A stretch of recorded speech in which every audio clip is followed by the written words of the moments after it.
Hello friends, welcome back to spirituality by Rakesh Deshpande. Guys, आयुष्य खूप सुंदर आहे आणि आपल्याला ते अजून सुंदर बनवायचं आहे आणि त्यासाठी मेडिटेशन करत राहायला हवं. कुठल्याही व्हिडिओच्या शेवटी असणारी ही लाईन आज आधी का बरं आली? कारण आज आपण माझ्या अत्यंत जिव्हाळ्याच्या विषयावर चर्चा करणार आहोत. तो विषय म्हणजे मेडिटेशन. मी जसं माझ्या फर्स्ट व्हिडिओमध्ये इंट्रोड्यूस केलं होतं स्वतःला, आज वन्स अगेन मी स्वतःला इंट्रोड्यूस करतो की मी राकेश रत्नाकर देशपांडे. मी गेले 18 ते 20 वर्ष अध्यात्म या विषयाचा अभ्यास करतोय आणि गेली 7 वर्ष स्वतः मेडिटेशन करतोय. आणि या गेल्या 7 वर्षांच्या मेडिटेशनमध्ये मला मेडिटेशननी जे काही दिलं, भरभरून दिलं, खूप दिलं. ठीक आहे, आयुष्याचं पूर्णपणे पॅराडाईम शिफ्ट केलं असं म्हणलं तरी चालेल. ओके, आणि त्यावरून मी या कन्क्लुजनवर आलेलो आहे की मानवी आयुष्यामध्ये असा एकही इश्यू नाही आहे जो मेडिटेशनमुळे सॉल्व्ह होत नाही. माणसाच्या आयुष्यातले 99% प्रॉब्लेम्स हे मेडिटेशनमुळे सॉल्व्ह होतात. मग ते शारीरिक असतील, मानसिक असतील, आर्थिक असतील, रिलेशनशिपचे असतील, फॅमिली प्रॉब्लेम असतील, आजूबाजूच्या लोकांसंबंधी काही असतील, कुठलाही इश्यू असो, कुठलाही इश्यू मेडिटेशनमुळे सॉल्व्ह होतो. आणि हे जे मी गेल्या 7 वर्षांच्या अनुभवातून शिकलेलो आहे ते इतरांशी शेअर करण्याच्या उद्देशाने म्हणून मी काही वर्षांपूर्वी मेडिटेशनचा कोर्स स्टार्ट केला होता, जो अजूनही चालू आहे. तुम्हाला जर करायचं असेल तर डिस्क्रिप्शनमध्ये तुम्हाला सगळी माहिती मिळेल. आणि अध्यात्माबद्दल जे काही शिकलेलं आहे ते लोकांशी शेअर करण्याच्या उद्देशाने म्हणून हा यूट्यूब चॅनल आपण स्टार्ट केलेला आहे. या माध्यमातून मी किंवा आजच्या व्हिडिओमधून सुद्धा मी लोकांमध्ये फक्त ही मेडिटेशनबद्दलचा विश्वास डेव्हलप करू इच्छितो की गाईज, मेडिटेशन जर का तुमच्या बरोबर असेल तर आयुष्य सुंदर आहे. अनेक जण आपल्या आजूबाजूला असे आपल्याला भेटत असतात की जे त्यांच्या आयुष्याच्या बाबतीमध्ये असमाधानी असतात. आयुष्याच्या बाबतीमध्ये त्यांना सतत काही ना काहीतरी तक्रार असते. आयुष्याच्या बाबतीत ते नकारात्मक असतात. ठीक आहे, अशा लोकांना पाहिल्यानंतर मला त्यांना सांगायची इच्छा होते की गाईज, मेडिटेशन आहे. मेडिटेशन ही एकच गोष्ट अशी आहे जी तुम्हाला आयुष्यामध्ये सुखी करणार आहे, आनंदी करणार आहे. तुमचे सगळे इश्यू सॉल्व्ह करण्याची ताकद मेडिटेशनमध्ये आहे. ठीक आहे, एवढ्या वर्षांच्या अनुभवामध्ये मला जे काही सापडलंय, मला जे काही गवसलंय, मला जे काही उमजलंय ते मी लोकांबरोबर शेअर करू इच्छितो. लोकांना मी ते सांगू इच्छितो जे मला समजलेलं आहे. मला काहीतरी सापडलंय आणि मी ते त्याच उत्सुकतेने लोकांना सांगू इच्छितो की अरे हे बघा मला काय सापडलंय. आणि मला जे सापडलंय ते आपल्या सगळ्यांच्या फायद्याचं आहे, सगळ्यांच्या आयुष्यासाठी अत्यंत गरजेचं आहे. मला असं वाटतं की अरे इतकी सुंदर गोष्ट आपल्याकडे आहे, त्याच्यामुळे आपले सगळे इश्यू असे सॉल्व्ह होऊ शकतात. असं असताना सुद्धा, असं असून सुद्धा आपण त्या विषयावर जास्त माहिती करून नाही घेतलेली. आपल्याला त्या विषयावर खूप कमी ज्ञान आहे किंवा त्या विषयावर आपला अजून तेवढा विश्वास पण नाही बसलेला की हो बाबा हे होऊ शकतं. सो या व्हिडिओच्या माध्यमातून मी तुमच्या मनामध्ये मेडिटेशन बद्दलची श्रद्धा जागृत करू इच्छितो, बाकी काही नाही. आणि ही अजिबात अतिशयोक्ती नाही आहे. जर तुम्ही मेडिटेशन करत असाल तर तुम्हाला तुमचं आयुष्य कुठे घेऊन जाईल.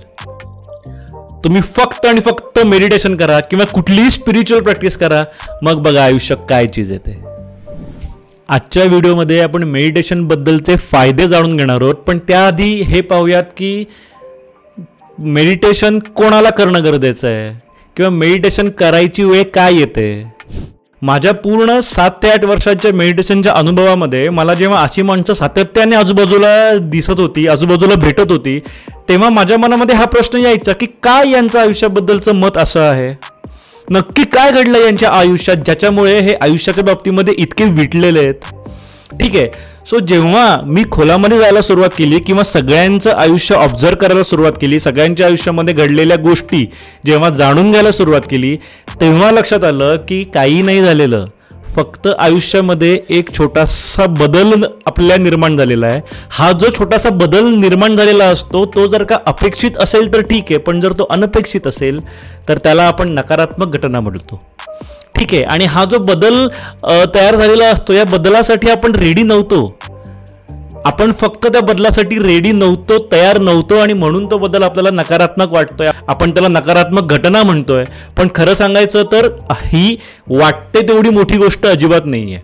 सगळ्यांना असंच वाटत असतं की माझा प्रॉब्लेम म्हणजे खूप काही आहे, खूप काही मोठा प्रॉब्लेम आहे, तो मी कसा फेस करतोय, मी कशी फेस करते माझं मलाच माहिती, माझ्यासारखं सहनशील कोणीच नाहीये वगैरे वगैरे. लोकांना आपला प्रॉब्लेम हा मोठा वाटत असतो आणि शेवटी परदुःख हे शीतलच वाटत असतं, राईट. त्यामुळे एक गोष्ट लक्षात ठेवा की विशेष काहीही नाही घडलेलं, तुमच्या आयुष्यामध्ये एक छोटासा बदल निर्माण झालेला आहे, जो बदल तुमच्याकरता अनपेक्षित आहे. That's it. आणि आता आपण त्यासाठी रेडी नसल्यामुळे त्या बदलाशी कसं डील करावं हे आपल्याला उमजत नाहीये. या विषयावर एक खूप छान पुस्तक पण आहे. त्या पुस्तकाचं नाव आहे हू मूव्ड माय चीज. ठीक आहे, ही एका उंदराची गोष्ट आहे. याचा मराठी अनुवाद पण आहे जर हवा असेल तर. ही एक कादंबरी आहे, एक छोटीशी कादंबरी आहे आणि त्यामध्ये 2 उंदरांची गोष्ट आहे. ठीक आहे, ते 2 उंदीर कायम मेहनत करून कुठून तरी चीज मॅनेज करून आणत असतात आणि आपल्या उंदराच्या बिळामध्ये त्यांनी त्याचा एक खूप मोठा साठा करून ठेवलेला असतो. आणि अचानक एक दिवस त्यांच्या लक्षामध्ये येतं की अरे, तो जो साठा करून ठेवला होता, तो जो स्टॉक करून ठेवला होता, ते स्टोअर करून ठेवलं होतं, ते सगळं अचानक रिकामं आहे, ते अचानक तिथून गायब झालंय. सो त्या पुस्तकात त्यांनी सांगितलंय की त्या उंदरांच्या आयुष्यामध्ये एक अनपेक्षित बदल निर्माण झालेला आहे. आता त्याला ते कसे फेस करतात, त्यातला एक उंदीर काय त्यावर ॲक्शन घेतो आणि दुसरा उंदीर त्याच्या बाबतीवर त्याची काय विचारसरणी असते, यावर ते सगळं पुस्तक आहे. सो मी म्हणेन ते पुस्तक वाचा, खूप छान आहे. छोटंसं पुस्तक आहे पण खूप काही ते पुस्तक आपल्याला शिकवून जातं. आता हा बदल जेव्हा निर्माण होतो तेव्हा त्याच्यामागे फक्त अनपेक्षित काहीतरी घडलेलं आहे म्हणूनच तो बदल निर्माण होतो असं नाही, तर बऱ्याच वेळेला अपेक्षित न घडल्यामुळे सुद्धा हा बदल आपल्यामध्ये निर्माण होत असतो. ठीक आहे, उदाहरणार्थ काही जण असे देखील असतात ज्यांना विशिष्ट वयामध्ये विशिष्ट गोष्ट व्हावी अशी अपेक्षा असते आणि ती अपेक्षा सगळ्यांचीच पूर्ण होते असं नाही. काही जणांच्या काही अपेक्षा राहून जातात, काही जणांचं काही विशिष्ट वयामध्ये विशिष्ट गोष्ट होत नाही आणि मग ही लोक असा विचार करायला सुरुवात करतात की हा आपला मोठा फेल्युअर आहे आणि आता आपल्याला लोक यावरून जज करतील की काय. खरं सांगायचं तर आपल्याला जज करायला अनेक आस्पेक्ट असतात. कुठल्याही एकाच गोष्टीवरून हा समाज किंवा आपल्या आजूबाजूची माणसं आपल्याला जज करत नसतात. ठीक आहे, एक उदाहरण पाहूयात. अगदी कॉमन उदाहरण घ्यायचं झालं तर रिलेशनशिपचं उदाहरण घेऊयात. अनेकांना रिलेशनशिपच्या बाबतीमध्ये यश नाही मिळत. ठीक आहे, पण आपल्या आयुष्यामध्ये रिलेशनशिप ही एकच गोष्ट आहे का? रिलेशनशिप हा आयुष्यातला एक विषय आहे. ठीक आहे, तो एकच विषय नाही आहे आपल्या आयुष्यात. आपलं आयुष्य म्हणजे एज्युकेशन सिस्टीम आहे का की बाबा एका विषयामध्ये जर का तुम्ही फेल असाल तर ऑल ओव्हर तुम्ही पूर्ण त्या वर्षामध्ये फेल ग्राह्य धरले जाता असं आहे का? तर नाही. एका विषयामध्ये नापास म्हणजे सगळ्या विषयामध्ये नापास असं असतं का? नाही. तसंच आहे की आपल्या आयुष्यामध्ये आपण एका विषयामध्ये जर का फेल झालेलो असू तर याचा अर्थ लोक आपल्याला त्या एकाच विषयावरून जज करणार आहेत असं नाही होत. आपल्या आयुष्यामध्ये अजून बाकीचे अनेक गोष्टी आहेत त्यावरून लोक आपल्याला जज करणार आहेत. ठीक आहे, तुमचं शिक्षण किती आहे, तुमच्याकडे ज्ञान किती आहे, तुम्ही वागताय कसं, तुमचं बिहेवियर कसं आहे, तुमचे एटिकेट्स कसे आहेत, तुम्ही लोकांना कसं ट्रीट करताय, तुमचा स्वभाव कसा आहे, या सगळ्या गोष्टी आहेत ज्यावरून लोक तुम्हाला जज करत असतात. तुमच्या आयुष्यातल्या कुठल्या तरी एकाच आस्पेक्टवरून लोक आपल्याला जज नाही करत. त्यामुळे त्या एका गोष्टीमध्ये आपल्याला यश नाही मिळालं म्हणून पूर्ण आयुष्यालाच दोष देत राहणं, पूर्ण आयुष्याच्या बाबतीमध्येच असमाधानी असणं कितपत योग्य आहे? बरोबर. या सगळ्या लोकांच्या मध्ये हा बदल केव्हा निर्माण होईल, म्हणजे ही सगळी लोक आयुष्याकडे पॉझिटिव्हली पाहायला केव्हा सुरुवात करतील? तर जेव्हा ते मेडिटेशन करायला सुरुवात करतील. गाईज, उपदेश करून किंवा फक्त थोडंफार काउन्सिलिंग करून सगळ्यांचे विषय सॉल्व्ह नाही होत. राईट. मेडिटेशन ही अशी गोष्ट आहे जी तुमच्या सायकोलॉजिकल पॅटर्नमध्ये एकदम डीप पर्यंत जाऊन रिपेअरिंग करते. जे काही रिपेअर करणं गरजेचं असेल ते रिपेअर करण्याचं काम हे मेडिटेशन करतं. आणि त्यामुळे जेव्हा आपण मेडिटेशन करायला सुरुवात करतो तेव्हा आयुष्याच्या बाबतीमध्ये आपण अत्यंत सकारात्मक बनतो, पॉझिटिव्ह बनतो. आयुष्याकडे बघण्याचा आपला दृष्टिकोन पूर्णपणे चेंज होतो. जे आयुष्य इतके दिवस आपल्याला नकोसं वाटत होतं तेच आयुष्य आता हवंसं वाटायला सुरुवात होते. आणि ही किमया फक्त आणि फक्त मेडिटेशनच्यामुळे घडू शकते. तुमच्या आयुष्यामध्ये कुठलाही इश्यू असो तो मेडिटेशनच्यामुळे नक्की सॉल्व्ह होतो. जसं मी थोड्या वेळापूर्वी सांगितलं की मेडिटेशनमुळे माणसाच्या आयुष्यातले 99% प्रॉब्लेम सॉल्व्ह होऊ शकतात. माणसाने फक्त मेडिटेशन करणं गरजेचं आहे. अनेक जणांच्या बाबतीमध्ये असं देखील होतं की आयुष्याच्याकडे नकारात्मक पॉईंट ऑफ व्ह्यूने पाहिलेलं असल्यामुळे त्यांच्यामध्ये काही नकारात्मक सवयी देखील जडलेल्या असतात. उदाहरणार्थात सारखं तक्रार करणं, ठीक आहे, सारख्या कटकटी करणं, सारखे वादविवाद घालणं, सारखी भांडणं करणं, दरवेळेला आपणच कसे खरे आहोत, आपलाच मुद्दा कसा बरोबर आहे हे समोरच्या व्यक्तीला पटवून देण्याचा प्रयत्न करणं, स्वतःच्या चुका न मान्य करणं, अशा अनेक सवयी मग अशा लोकांना लागलेल्या असतात आणि अशा लोकांना मग आम्ही डॅमेज्ड पीपल असं म्हणतो. अशा वेळेला मग इतरांच्या आयुष्याकडे बघून या लोकांच्या मनामध्ये येत असतं की आपलं आयुष्य का नाही असं, या व्यक्तीला जे काही मिळालं आयुष्यामध्ये ते मला का बरं नाही मिळालं, हा प्रश्न त्यांच्या मनामध्ये कायम येत असतो. ठीक आहे, अनेकदा अनेक फॅमिलींमध्ये असं असतं की आपण एखाद्या ठिकाणी एखाद्या हॉटेलमध्ये जेवायला जातो आणि तिकडे शेजारच्या टेबलवर जेव्हा आपण पाहतो की त्या फॅमिलीतले सगळेजण मिळून एकत्र गुण्यागोविंदाने त्या हॉटेलमध्ये येऊन एकमेकांबरोबर वेळ घालवत असतात. आपल्या मनामध्ये येतं की आपलं का नाही असं, का आपल्या फॅमिलीमध्ये आपल्या सगळ्यांमध्ये एकही नाही आहे की बाबा आपण सगळेजण मिळून बाहेर गेलो आहे, सगळेजण मिळून कुठेतरी ट्रिपला गेलो आहे, सगळेजण मिळून कुठेतरी एन्जॉय करायला गेलेलो आहोत, सगळेजण मिळून एकत्र खूप छान वेळ घालवतो आहे, असं का नाही आपल्यामध्ये. ठीक आहे, असा विचार अनेकांच्या मनामध्ये येतो की त्यांना जे मिळाले ते आम्हाला का नाही मिळालं. कारण तुम्ही तुमच्या आयुष्याच्या बाबतीमध्ये पॉझिटिव्ह नाही आहात, तुम्ही आयुष्याच्या बाबतीमध्ये नकारात्मक आहात. तुमच्या आयुष्यामध्ये एक छोटीशी घटना घडलेली आहे, एक छोटासा बदल निर्माण झालेला आहे आणि त्यामुळे तुम्ही पूर्ण आयुष्यावर नकारात्मकतेचा शिक्का मारलेला आहे. आम्ही याला कधी कधी ना माणूस आयुष्याच्या बाबतीमध्ये फारच उद्धट आहे असं म्हणतो की एक फक्त गोष्ट आपल्या मनाविरुद्ध घडली म्हणून पूर्ण आयुष्याच्या बाबतीमध्ये असं मत जेव्हा एखादी व्यक्ती ती त्याचं तयार करत असते तेव्हा आम्ही त्या व्यक्तीला हेच म्हणतो की बाबा तू ना आयुष्याच्या बाबतीमध्ये उद्धट आहेस, एक सुद्धा गोष्ट आयुष्याने तुला न दिलेली तुला सहन होत नाहीये. भलेही ती गोष्ट खूप का मोठी असे ना, पण आयुष्यामध्ये ती एकच गोष्ट नाहीये ना मित्रा. आणि ही विचारसरणी हे असं उपदेश करून सॉल्व नसते होत, त्यासाठी मेडिटेशनच करणं गरजेचं असतं. आणि मग मेडिटेशन बरोबर तुम्हाला योग्य मार्गावर आणतं, तुम्हाला आनंदी करतं. योग्य मार्गावर आणतं म्हणजे तुम्हाला शिस्त लावतं असं अजिबात नाही. तुम्हाला जे हवं आहे ते तुम्हाला नक्की मिळतं. आपल्याला फक्त आणि फक्त मेडिटेशनची आवश्यकता आहे. आणि म्हणून मित्रांनो, मी कायम सांगत असतो की आयुष्य हे खूप सुंदर आहे, फक्त तुम्ही आयुष्याच्या कुठल्या आस्पेक्टवर फोकस करताय हे खूप मॅटर करतं. तुम्ही जर का दरवेळेला आयुष्याच्या बाबतीमध्ये तक्रारच करणार असाल, तुम्ही जर का दरवेळेला नापास झालेल्या विषयावरच फोकस करणार असाल तर तुम्हाला तेच पुढे मॅनिफेस्ट होणार आहे. बरोबर, आयुष्यामध्ये असलेल्या चांगल्या गोष्टीवर जेव्हा आपण फोकस करतो तेव्हा आपोआप आपल्याला आयुष्य चांगलं वाटायला सुरुवात होते आणि त्यानुसार मग चांगल्या गोष्टी आयुष्यामध्ये मॅनिफेस्ट होतात. आणि त्यासाठी सुद्धा मेडिटेशन गरजेचं असतं. राईट, आयुष्य सुंदरच आहे, आपला फोकस चुकतोय. आपण आयुष्याच्या सौंदर्याकडे लक्षच देत नाही आहोत. आपल्याला त्याच गोष्टींच्या बाबतीमध्ये सारखी तक्रार करायची आहे ज्या गोष्टी आपल्याला नाही मिळालेल्या, ज्या गोष्टी आपल्या मनानुसार नाही घडलेल्या. ठीक आहे, आणि जेव्हा आपण त्याच गोष्टीवर फोकस करतो तेव्हा त्याच गोष्टी आयुष्यामध्ये परत व्हायला लागतात. त्याला मॅनिफेस्टेशन असं देखील म्हणतात. सो त्यामुळे सगळ्यात पहिल्यांदा आपण आपला फोकस चेंज करणं गरजेचं आहे. आयुष्याला आपण ज्या नजरेने पाहतो तेच आयुष्यामध्ये घडत असतं. आपण जर का आयुष्यामधल्या नकारात्मक गोष्टी शोधणार असू तर आयुष्यामध्ये नकारात्मकताच जाणवेल. पण आपण जर आयुष्यातल्या सकारात्मक गोष्टी शोधायचा प्रयत्न केला तर आपल्याला पूर्ण आयुष्य हे सकारात्मक भासेल. थोडक्यात खरं सांगायचं तर आयुष्य खूप सोपं असतं, पण आपणच त्याला कॉम्प्लिकेटेड करून ठेवतो. ठीक आहे, या कॉम्प्लिकेटेड होऊन बसलेल्या आयुष्याला जर परत छान, सोपं, आनंदीदायी, सुंदर जर का बनवायचं असेल तर त्यासाठी मेडिटेशन करणं गरजेचं आहे. सो आता पाहूयात 1 बाय 1 मेडिटेशन केल्यानंतर माणसाला काय काय फायदे मिळतात. किंवा याला एका वेगळ्या पॉईंट ऑफ व्ह्यूने असं देखील म्हणता येईल की तुम्ही करत असलेलं मेडिटेशन काम करतंय का, वर्क करतंय का, त्याचा काही फायदा होतोय का, हे कसं ओळखायचं. तर त्यासाठी आपण आत्ता काही मेडिटेशनबद्दलचे फायदे जाणून घेणार आहोत. हे फायदे जर तुम्हाला मिळत असतील तर समजून घ्या, किंवा हे जर का परिणाम तुमच्यावर होत असतील तर समजून घ्या की तुमचं मेडिटेशन वर्क करतंय, तुमचं मेडिटेशन योग्य मार्गाने चाललंय. त्यापैकी सगळ्यात पहिला फायदा तो म्हणजे अध्यात्मामध्ये सगळ्यात पहिला नियम हा सांगितला जातो that your internal state should not be affected by external events. ठीक आहे, म्हणजे काय तर तुमची अंतरस्थिती बाह्य घटनांच्यामुळे विचलित किंवा अस्वस्थ होता कामा नये.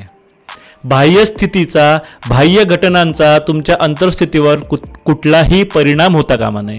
बऱ्याच वेळेला आपण असं म्हणतो की तो असं म्हणला म्हणून मला राग आला, अशी घटना घडली म्हणून मला भीती वाटली, ठीक आहे, किंवा असं झालं म्हणून मला काळजी वाटली. पण आपण स्वतःला हा प्रश्न विचारायला हवा की एखादी व्यक्ती असं बोलली म्हणून मला राग आला असं जेव्हा आपण म्हणतो तेव्हा ती व्यक्ती असं बोलल्यावर सगळ्यांना राग येतो का, की फक्त मला राग आलाय? बरोबर. म्हणजे मला राग आणण्याची ताकद किंवा कुठल्याही व्यक्तीला राग आणण्याची ताकद त्या व्यक्तीच्या बोलण्यामध्ये होती का? बरोबर. किंवा आपण जेव्हा असं म्हणतो की असं घडलं म्हणून मला भीती वाटली, पण इथे देखील आपण स्वतःला हा प्रश्न विचारायला हवा की अशी घटना घडल्यावर जर मला भीती वाटत असेल तर तशी घटना घडल्यानंतर सगळ्यांनाच भीती वाटते का, की फक्त मला भीती वाटतेय? म्हणजे मला भीती वाटण्याची ताकद त्या घटनेमध्ये होती का? बरोबर. किंवा जेव्हा एखादी गोष्ट घडल्यानंतर आपल्याला काळजी वाटते, आपल्याला बऱ्याच जणांना फ्युचरबद्दल काळजी वाटत असते की आता पुढे कसं होणार, काय होणार, वगैरे वगैरे वगैरे. एखादी छोटीशी घटना घडली की त्यांचं ओव्हर थिंकिंग स्टार्ट होतं. ठीक आहे, त्यांनी सुद्धा स्वतःला हा प्रश्न विचारायला हवा की असं काहीतरी घडल्यानंतर सगळेजणच भविष्याबद्दल चिंता करत असतात का? म्हणजे आपल्या मनामध्ये निर्माण होणाऱ्या चिंतेची ताकद त्या घटनेमध्ये आहे का? बरोबर. थोडक्यात आपल्या मनामध्ये कुठली भावना निर्माण होती आहे, आपल्या इथे काय आहे याचा बाह्य घटनांशी कधीही काहीही संबंध नसतो. जेव्हा आपल्याला राग येतो, आपल्याला काळजी वाटते, आपल्याला भीती वाटते, आपल्याला देश वाटतो, आपल्याला मत्सर वाटतो, या सगळ्या वेळेला आपण स्वतःला हे सांगायला हवं की मला हे वाटतंय कारण हे वाटावं असं मी ठरवलेलं आहे.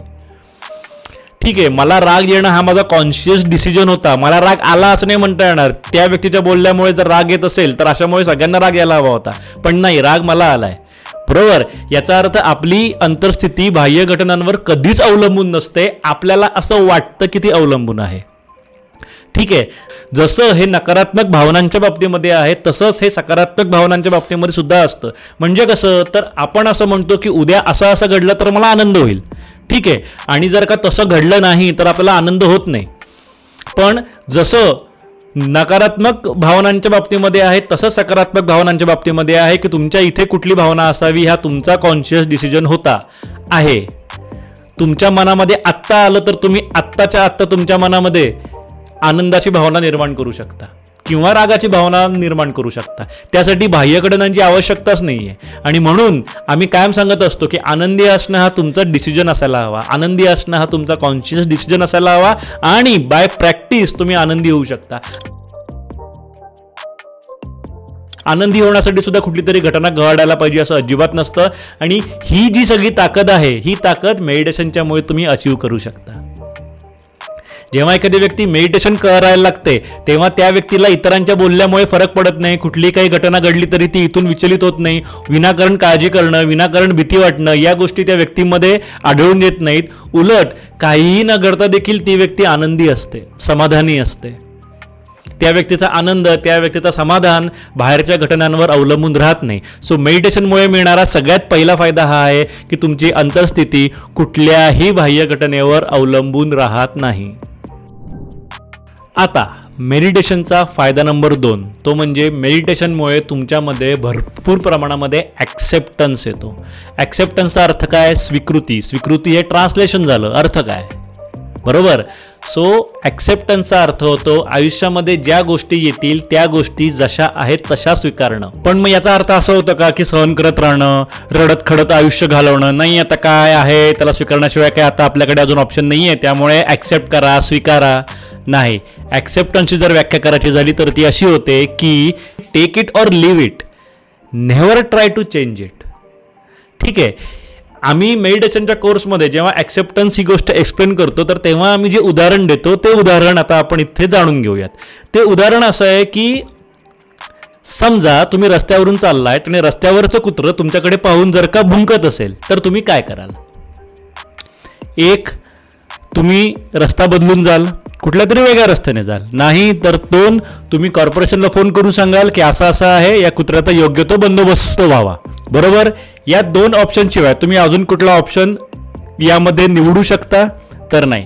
तुम्ही रस्त्यावर उभं राहून त्या कुत्र्याचा संस्कार वर्ग घ्याल की अरे असं वागत असतात का, तुला तुझ्या घरच्यांनी काही शिकवलं नाही का, तुला तुझ्या शाळेमध्ये काही संस्कार केले नाहीत का, बाकीची कुत्री कशी वागतात तू पाहत नाहीस का, वगैरे वगैरे, असं आपण त्या कुत्र्याला समजावायला जाऊ? नाही. आपण आधी स्वीकारू की ते कुत्रं आहे, ते भुंकणारच आहे, ते भुंकतंय. आता आपल्याला हे ठरवायचं की आपण काय करायचं ते. सो ॲक्सेप्टन्सचा अर्थ होतो की आधी गोष्ट ॲक्सेप्ट करा किती अशी आहे आणि त्यानंतर डिसिजन घ्या. ॲक्सेप्ट करा म्हणजे रडत खडत बसा असं नाही. हां, आता ते कुत्रं आहे, ते कुत्रं असंच आहे, ते बुकणारच आहे, मग आता काय करणार, मग मी त्याच रस्त्यानं रोज जात राहतो. हा ऑप्शन नाही आहे. ऑप्शन आहे की एकतर रस्ता चेंज करा किंवा कॉर्पोरेशनला फोन करून सांगा. यामध्ये आपण डिसिजन घेणं गरजेचं आहे. समोरच्या गोष्टीने चेंज व्हावं अशी अपेक्षा नाही आहे करायची. मग ती व्यक्ती असेल किंवा घटना असेल. अनेक जण व्यक्तीच्या बाबतीमध्ये असा विचार करत असतात की नाही, समोरच्या व्यक्तीने चेंज व्हावं, समोरच्या व्यक्तीने त्याच्या स्वभावामध्ये बदल निर्माण करावा, किंवा समोरची व्यक्ती जर का खरंच नकारात्मक असेल तर ती व्यक्ती सकारात्मक होईल, त्या व्यक्तीमध्ये सुधारणा घडून येईल अशी लोकांना आशा असते. आशा ही वेडी असते, त्यामुळे ती कुठेही असते आजकाल. ठीक आहे. सो लोकांना अशी आशा असते की नाही, ही व्यक्ती कधीतरी नीट वागेल, नीट सुधारेल. पण इन रियालिटी लोक तेव्हाच चेंज होतात जेव्हा त्यांना चेंज व्हायचं असतं. लोक तेव्हाच स्वतःचा स्वभाव बदलतात, स्वतःचं वागणं बदलतात जेव्हा त्यांना कळलेलं असतं की बा आपलं वागणं चुकीचं आहे, आपला स्वभाव चुकीचा आहे, आपल्याला तो बदलणं गरजेचं आहे, आणि तेव्हा ते बदलतात.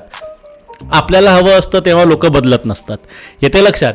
त्यामुळे सगळ्यात पहिल्यांदा जे आहे ते ॲक्सेप्ट करणं गरजेचं आहे, अँड देन आपल्याला डिसिजन घ्यायचं आहे की आता काय करायचं ते. ठीक आहे. बऱ्याच वेळेला आपल्या आयुष्यातून एखादी व्यक्ती दूर निघून गेलेली असते आणि लोकांना ते सहन होत नाही, लोक ते स्वीकारत नाहीत, लोक ते ॲक्सेप्ट करत नाहीत, आणि यामध्ये लोक आशा लावून बसतात की नाही, निघून गेलेली व्यक्ती कधी ना कधीतरी परत येईल. मग ती व्यक्ती कुठल्या मार्गाने निघून गेलेली आहे, म्हणजे ती व्यक्ती निघून गेलेली आहे की ती व्यक्ती काही ब्रेकअप झाल्यामुळे तुमच्यापासून लांब गेलेली आहे. दोन्ही केसेसमध्ये ॲक्सेप्ट करण्याशिवाय आपल्याकडे पर्याय नसतो. आपल्याकडे मूव्ह ऑनच व्हावं लागणार आहे. या ज्या गोष्टी आहेत ज्याला ॲक्सेप्टन्स असं म्हणतात. आणि ॲक्सेप्ट करण्यासाठी जी मानसिक ताकद लागते ती मानसिक ताकद आपल्यामध्ये मेडिटेशनमधून येते. हा मेडिटेशनचा अत्यंत मोठा फायदा आहे. यामुळे आपण गोष्टी ॲक्सेप्ट करतो आणि आपलं ओव्हर थिंकिंग आपोआप कमी व्हायला सुरुवात होते. मेडिटेशनमुळे मिळणारा फायदा नंबर 3 तो म्हणजे मेडिटेशन करायला लागल्यानंतर तुम्ही अनेक गोष्टींपासून डिटॅच व्हायला सुरुवात होता. म्हणजे काय तर बऱ्याच वेळेला आपण मर्यादेपेक्षा जास्त काही जणांशी अटॅच असतो. व्यक्तींशी सुद्धा अटॅच असतो, वस्तूंशी सुद्धा अटॅच असतो, एखाद्या घटनेशी सुद्धा अटॅच असतो. काही जण आपल्या गोलशी अटॅच असतात. सो जेव्हा तुम्ही मेडिटेशन करायला लागता तेव्हा तुम्ही या सगळ्या गोष्टीपासून थोड्याशा तरी प्रमाणामध्ये डिटॅच व्हायला सुरुवात होता. ठीक आहे. एखादी व्यक्ती आयुष्यातून दूर निघून गेल्यानंतर आपल्याला जे सहन होत नाही, खूप जास्त प्रमाणामध्ये जो त्रास होतो तो का होतो, कारण त्या व्यक्तीची आपली मर्यादेपेक्षा जास्त अटॅचमेंट असते. मर्यादेपेक्षा जास्त कुठलीच गोष्ट असणं योग्य नाही. राईट. मर्यादेपेक्षा जास्त असलेली कुठलीही गोष्ट ही मानवी आयुष्यासाठी हानिकारकच सिद्ध होते. आणि त्यामुळे जेव्हा एखाद्या व्यक्तीशी एखाद्या वस्तूशी आपण मर्यादेपेक्षा जास्त अटॅच असतो तेव्हा ते शेवटी हानिकारकच सिद्ध होतं. काही जण आपल्या गोलशी अटॅच असतात, मर्यादेपेक्षा जास्त अटॅच असतात. म्हणजे आयुष्यामध्ये त्यांनी एक गोल ठरवलेला असतो आणि कित्येक वर्ष झाली तो गोल अचीव होत नाहीये तरी सुद्धा ते तो गोल सोडायला तयार होत नाही. आपण कुठलाही जेव्हा गोल ठरवलेला असतो तेव्हा त्या गोलला विशिष्ट टाइम पिरियड देणं गरजेचं असतं. एवढ्या टाइम पिरियडमध्ये म्हणजे एवढ्या वर्षामध्ये जर का तो गोल अचीव झाला नाही तर आपण हे स्वीकारायला हवं की हे अचीव नाही होणार आहे आणि आपण कुठल्या तरी वेगळ्या मार्गाचा विचार करणं गरजेचं असतं. पण लोक आपल्या गोलशी सुद्धा इतके जास्त अटॅच असतात, लोक आपल्या ध्येयाशी सुद्धा इतके जास्त अटॅच असतात की ते काहीही झालं तरी सोडायला तयार होत नाही. ठीक आहे.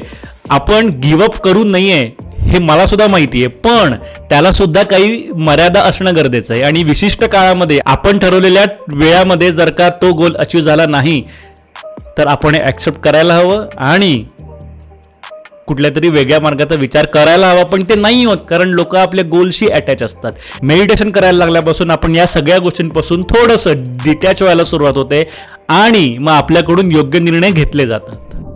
मेडिटेशनमुळे मिळणारा फायदा नंबर 4 तो म्हणजे मेडिटेशन करायला लागल्यानंतर आपली वर्तमानामध्ये राहण्याची ॲबिलिटी सुद्धा वाढते.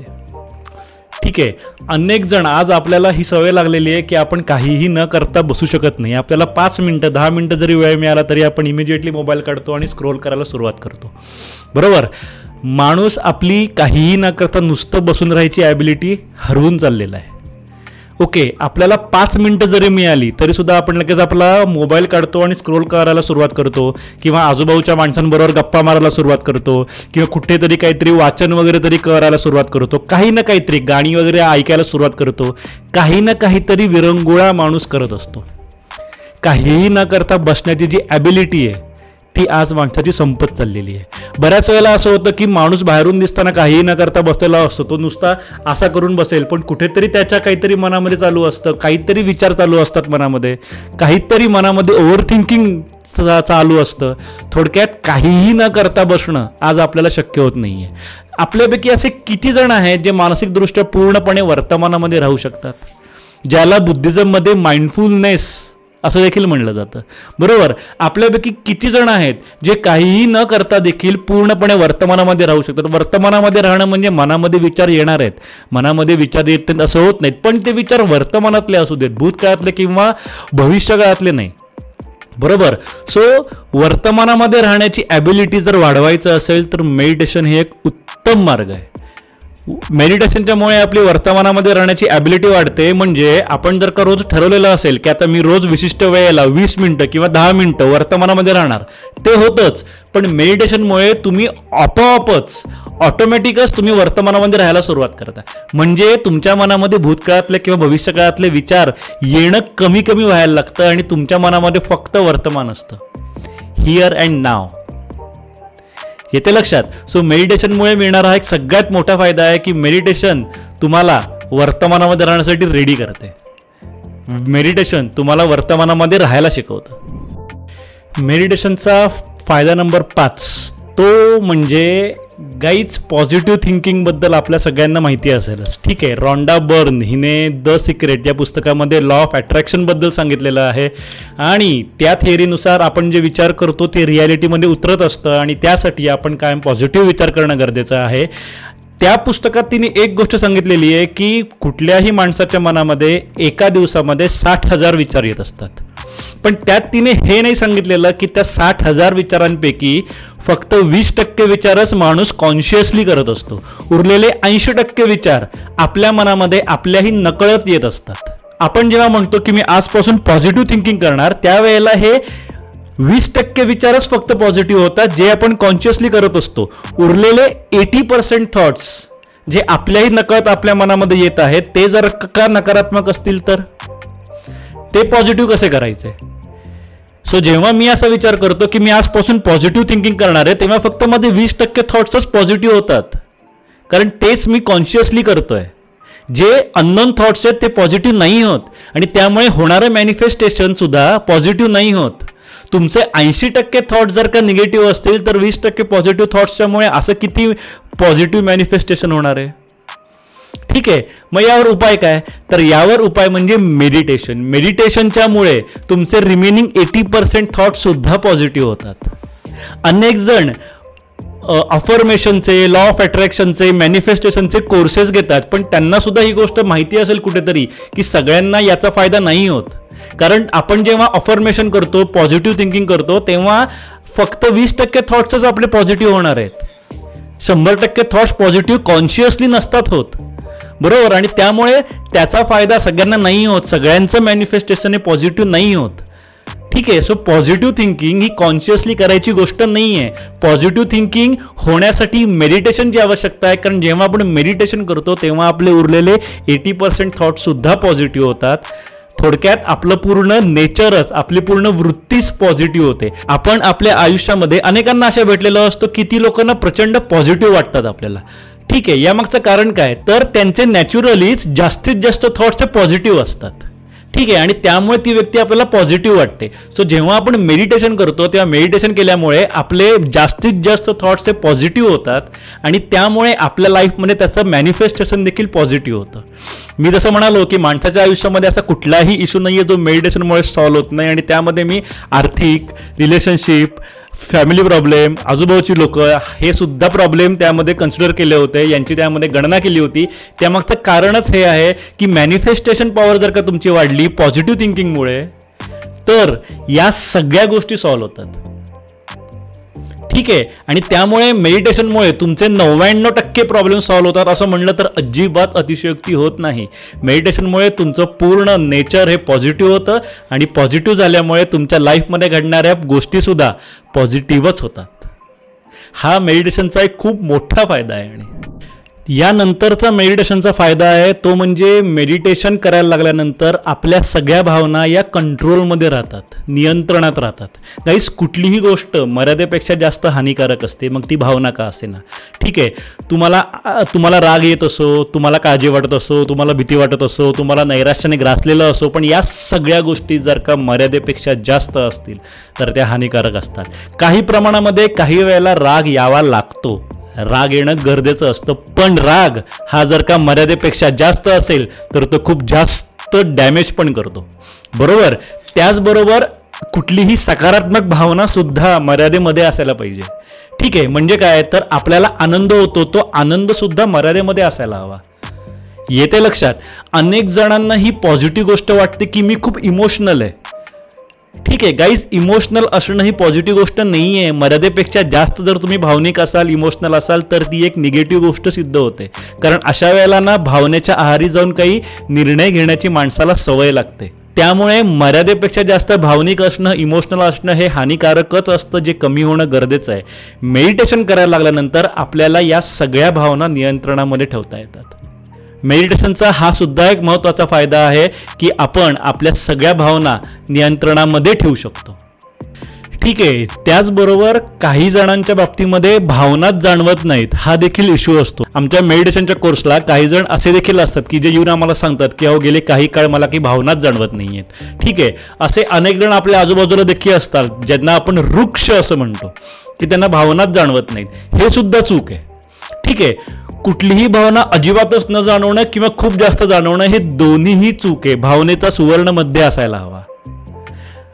म्हणजेच भावना ही नियंत्रणामध्ये असायला हवी. भावना असायला हवी, भावना सुद्धा माणसासाठी गरजेच्या आहेत. ठीक आहे, पण त्या नियंत्रणामध्ये असायला हव्यात. खूप कमी पण नाही आणि खूप जास्त पण नाही. भावना असायला हव्यात पण नियंत्रणामध्ये. आणि ही गोष्ट आपण मेडिटेशनमुळे अचीव करू शकतो. गाईज, मेडिटेशनचा एक फायदा हा पण आहे की मेडिटेशनच्यामुळे तुम्ही खूप निर्मळ बनता स्वभावाने. ठीक आहे, निर्मळचा अर्थ काय तर एखाद्या व्यक्तीची एखादी गोष्ट आवडल्यानंतर आपण तितक्याच उत्स्फूर्तपणे त्या व्यक्तीला कॉम्प्लिमेंट देतो. किती जण असे असतात जे एखाद्या व्यक्तीचे एखादी गोष्ट आवडल्यावर त्या व्यक्तीला अत्यंत निर्मळपणे, उत्स्फूर्तेने कॉम्प्लिमेंट देतो. आपल्या आजूबाजूला एखादी स्त्री असेल आणि ती स्त्री आज जर का छान दिसत असेल तर आपण अत्यंत निर्मळतेने त्या व्यक्तीला जाऊन सांगतो की आज तू खूप छान दिसतेस. ठीक आहे, किंवा आज एखाद्या माणसाने जर का खूप छान न शर्ट घातला असेल, आपल्या आजूबाजूच्याच एखाद्या माणसाने जर का खूप छान शर्ट घातला असेल तर आपण अत्यंत निर्मळतेने, साधेपणाने जाऊन त्या व्यक्तीला सांगतो की आज तुझा शर्ट खूप छान आहे, या शर्टामध्ये तू आज खूप छान दिसतोयस. हे आपण किती वेळेला सांगतो, किंवा आपल्यापैकी किती जण इतक्या निर्मळतेने बिहेव करतात. राईट. एखाद्या व्यक्तीची एखादी गोष्ट चुकल्यानंतर आपण जेवढ्या अग्रेसिव्हली जाऊन त्या व्यक्तीला त्या व्यक्तीच्या चुकीची जाणीव करून देतो, तेवढ्याच निर्मळतेने आपण त्याच व्यक्तीला एखाद्या त्या व्यक्तीच्या चांगल्या गोष्टीसाठी कॉम्प्लिमेंट द्यायला जातो. ही जी स्वभावातली निर्मळता आहे ती मेडिटेशनच्यामुळे आपल्यामध्ये येते. कारण मेडिटेशनच्यामुळे आपण जास्त विचार करत बसत नसतो. एखाद्या व्यक्तीमध्ये एखादी चांगली गोष्ट दिसते तरी पण आपण त्या व्यक्तीला कॉम्प्लिमेंट द्यायला जात नाही, कारण कुठेतरी मनामध्ये आपल्या ओव्हर थिंकिंग चालू असतं की मी जाऊन त्या व्यक्तीला जर का कॉम्प्लिमेंट दिली आणि त्या व्यक्तीला माझ्याबद्दल असं वाटलं तर, त्या व्यक्तीच्या मनात माझ्याबद्दल काहीतरी वेगळेच गैरसमज निर्माण झाले तर, अरे बघू ना, नंतरचं नंतर पाहू रे. तुम्ही जर का सगळ्यांनाच त्यांच्या चांगल्या गोष्टींसाठी कॉम्प्लिमेंट देत असाल तर हे लोकांना समजणार आहे की बाबा नाही, ही जी व्यक्ती आहे ही व्यक्ती सगळ्यांना चांगल्या गोष्टींसाठी कॉम्प्लिमेंट देत असते. सो त्याच व्यक्तीला जाऊन जेव्हा तुम्ही कॉम्प्लिमेंट द्याल तेव्हा त्या व्यक्तीला असं वाटणार नाही काही. सो हे सगळं ओव्हर थिंकिंग आहे. आणि ओव्हर थिंकिंग थांबणं हा मेडिटेशनचा एक खूप मोठा फायदा आहे. आणि ते ओव्हर थिंकिंग थांबल्यामुळे माणसाच्या स्वभावामध्ये एक अत्यंत सुंदर अशी निर्मळता येते. ठीक आहे. माझ्यासुद्धा ग्रुपमध्ये असे अनेक जण आहेत की मी जेव्हा आता हा यूट्यूब चॅनल स्टार्ट केल्यापासून लोकांना मी यूट्यूबच्या व्हिडिओची लिंक जेव्हा शेअर करतो तेव्हा अनेक जण आहेत जे मला कमेंट करतात, जे मला व्हॉट्सअपवर मेसेज करून सांगतात की राकेश आजचा व्हिडिओ छान झाला बरं का, आजचा व्हिडिओ मस्त झाला बरं का. म्हणजे अपेक्षित नसलेली लोकंसुद्धा मला मेसेज करून सांगतात की राकेश आजचा व्हिडिओ एक नंबर झाला बरं का. ठीक ठीक आहे. सो इतक्या उत्स्फूर्तपणे एखाद्याचं कौतुक करणं, इतक्या उत्स्फूर्तपणे एखाद्याला कॉम्प्लिमेंट देणं, ठीक आहे, हे स्वभावामध्ये असावं लागतं आणि अशा स्वभावाला निर्मळ स्वभाव म्हणतात. आणि मेडिटेशनच्यामुळे आपला स्वभाव देखील निर्मळ होतो. सो हे होते मेडिटेशनच्यामुळे मिळणारे फायदे. आता यामध्ये एक माझ्याकडून ॲडिशन, म्हणजे मी माझ्या पूर्ण मेडिटेशनच्या 7 ते 8 वर्षांच्या कालावधीमध्ये मी जे काही अनुभवलं त्यामधल्या काही गोष्टी अशा शेअर करतो ज्या कदाचित तुम्हाला सुद्धा उपयोगाच्या वाटू शकतात. ठीक आहे. मी मेडिटेशन करायला सुरुवात केल्यानंतर माझ्या असं लक्षामध्ये आलं की मेडिटेशनमुळे फक्त तुम्ही बदलता असं नाही आहे, तर तुमचं सराउंडिंग देखील चेंज होतं. ठीक आहे. म्हणजे काय होतं, तर मला जाणवलेला मेडिटेशनचा सगळ्यात मोठा फायदा तो म्हणजे तुमच्या आयुष्यामध्ये जर काही नकारात्मक व्यक्ती असतील तर तुम्ही मेडिटेशन करायला लागल्यानंतर त्या नकारात्मक व्यक्ती आपोआप लांब जायला सुरुवात होते. कुठे गायब होतात त्या व्यक्ती माहीत नाहीत, पण त्या व्यक्ती गायब होतात, त्या व्यक्ती तुमच्यापासून लांब जातात आणि त्यांची जागा सकारात्मक व्यक्तींनी घेतली जाते. त्यांची जागा पॉझिटिव्ह व्यक्ती घेतात जे आयुष्याच्या बाबतीमध्ये पॉझिटिव्ह असतात, आनंदी असतात. एक गोष्ट लक्षात घ्या, तुम्ही ज्या संगतीमध्ये आहात त्या संगतीचा तुमच्यावर परिणाम होणार आहे, पण त्या संगतीपासून लांब करण्यासाठी देखील मेडिटेशन तुम्हाला सहाय्य करतं. तुम्ही मेडिटेशन करायला लागल्यानंतर तुमच्या आजूबाजूची माणसं बदलत नाहीत, तुमच्या आजूबाजूची माणसं रिप्लेस होतात. आपण चेंज होणं आपल्या हातामध्ये आहे, पण एखाद्या व्यक्तीने चेंज होणं हे आपण ठरवू शकत नाही. पण मेडिटेशन करायला लागल्यानंतर आपल्या आजूबाजूला अशा नकारात्मक किंवा अशा विषारी व्यक्ती राहतच नाहीत. ठीक आहे. असे टॉक्सिक पीपल ज्याला आपण म्हणतो ते आपल्या आयुष्यातून लांब निघून जातात, दूर निघून जातात, गायब होतात आणि त्यांची जागा चांगल्या माणसांनी घेतली जाते. समजा तुम्ही अशा लोकांमध्ये असाल जी लोक आयुष्याच्या बाबतीमध्ये नकारात्मक असतात, असमाधानी असतात किंवा त्यांना कुठल्या तरी वाईट सवयी आहेत, व्यसनं आहेत, आणि अशा लोकांपासून जर तुम्ही लांब जाऊ इच्छित असाल तर यावर देखील मेडिटेशन हा एक उपाय आहे. मेडिटेशनच्यामुळे तुमच्या आजूबाजूची माणसं आपोआप रिप्लेस होतात. आणि हा मेडिटेशनचा मला जाणवलेला एक अद्भुत फायदा आहे. याच्या मागे सुद्धा लॉ ऑफ अट्रॅक्शनच आहे, मॅनिफेस्टेशनच आहे. फक्त त्या लोकांपासून दूर जायची तुमची स्वतःची इच्छा असायला पाहिजे. देन लॉ ऑफ अट्रॅक्शननुसार मग ती गोष्ट तुमच्या लाईफमध्ये मॅनिफेस्ट होते. पण त्यासाठी मग मेडिटेशन करणं गरजेचं असतं. असे असंख्य फायदे मेडिटेशनचे आहेत. मेडिटेशनचे फायदे सगळ्यांना वेगळे देखील जाणवू शकतात, कारण मेडिटेशन हे आपल्या मानसिकतेशी संबंधित असतं. आणि गाईज सगळ्यांची मानसिकता वेगळी असते आणि त्यामुळे त्यांच्यावर होणारा मेडिटेशनचा इम्पॅक्ट सुद्धा, त्यांच्यावर होणारा मेडिटेशनचा परिणाम सुद्धा वेगळा असतो. त्यामुळे त्यांना मिळणारे मेडिटेशनचे फायदे सुद्धा वेगळे असतात. कदाचित तुम्ही उद्या मेडिटेशन करायला सुरुवात केल्यानंतर तुम्हाला यामधून असे काही फायदे मिळू शकतात जे फायदे तुम्हाला कधी कोणी सांगितलेले पण नव्हते, कारण ते फायदे त्यांना कधी मिळालेच नव्हते. ठीक आहे. सो मेडिटेशनचे असंख्य फायदे आहेत. तुमचं आयुष्य पूर्णपणे बदलण्या इतपत ताकद मेडिटेशनमध्ये आहे. त्यामुळे गाईज मेडिटेशन करा. आयुष्य खूप सुंदर आहे, आपल्याला अजून सुंदर बनवायचं आहे आणि त्यासाठी मेडिटेशन गरजेचं आहे. जर का तुम्हाला देखील मेडिटेशन करायचं असेल, योग्य पद्धतीने मेडिटेशन कसं करायचं हे जर का तुम्हाला शिकून घ्यायचं असेल, तर जसं मी मगाशी सांगितलं की मी गेले 3 वर्ष स्वतः मेडिटेशन शिकवतो सुद्धा. योगा अकॅडमीजमध्ये मेडिटेशनवर लेक्चर पण देतो. त्याचबरोबर माझा स्वतःचा मेडिटेशनचा कोर्स देखील आहे जो लाईव्ह आहे, रेकॉर्डेड कोर्स नाही, लाईव्ह. म्हणजे मी तिकडे स्वतः तुम्हाला ऑनलाईन भेटतो आणि ऑनलाईन तुम्ही डिरेक्टली माझ्याशी इंटरॅक्शन करू शकता. हा जो कोर्स आहे हा पेड कोर्स आहे, हा फ्री कोर्स नाही आहे, कारण सुरुवातीला आम्ही लोककल्याणार्थ करायचं म्हणून हा कोर्स आम्ही फ्री ठेवला होता. पण जी गोष्ट विनामूल्य असते त्या गोष्टीचं मूल्य लोकांना जाणवत नाही आणि म्हणून फुलाची पाकळी मिळून एक छोटीशी रक्कम यासाठी ठेवलेली आहे. तुम्हाला जर या कोर्सबद्दल पूर्ण माहिती हवी असेल तर डिस्क्रिप्शनमध्ये मी एक लिंक देत आहे, लिंकवर क्लिक करा आणि तुम्हाला आपल्या अकॅडमीची सुद्धा आणि आपल्या कोर्सची सुद्धा पूर्ण माहिती मिळेल. सो गाईज, हा होता आजचा व्हिडिओ मेडिटेशन या विषयावरचा. तुम्हाला जर काही शंका असतील तर कमेंटमध्ये विचारा, त्या शंकांचं आम्ही नक्की उत्तर देऊ. तुम्हाला जर काही कन्सेप्ट जाणून घ्यायच्या असतील अध्यात्मामधल्या तर त्यासुद्धा कमेंटमध्ये विचारा, त्यासुद्धा आम्ही क्लिअर करण्यासाठी नवीन व्हिडिओ आणू. व्हिडिओ आवडला असेल तर लाईक करा, शेअर करा, सबस्क्राईब करा आणि मेडिटेशन करत राहा, कारण आयुष्य सुंदर आहे आणि आपल्याला अजून सुंदर बनवायचं आहे. Rakesh Deshpande signing off.